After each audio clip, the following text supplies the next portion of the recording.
carrier and transport revenue freight is not considered fully active until there is proof of insurance to go along with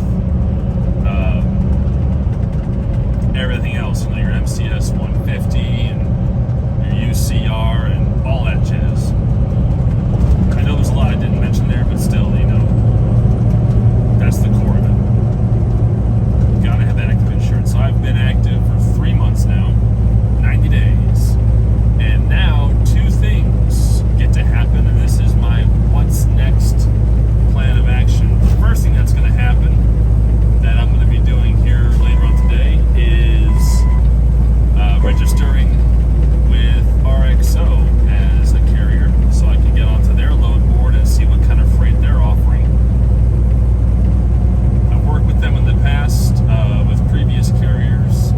I know they're a pretty massive carrier themselves, and so I'm looking forward to seeing what options are available and whether or not they're going to be an experience on par with what I've had with C.H. Robinson and Coyote.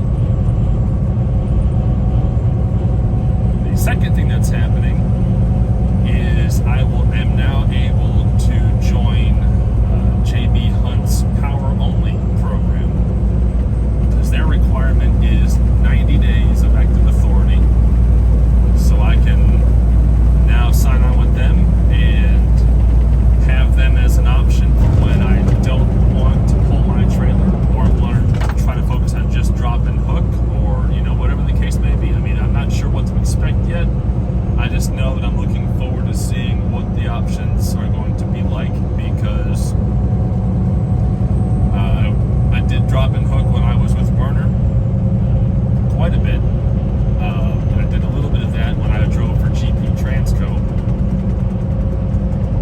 And I would like to get back into it. I would like to be able to just bring trailers from A to B, drop and hook, and then move on to the next load.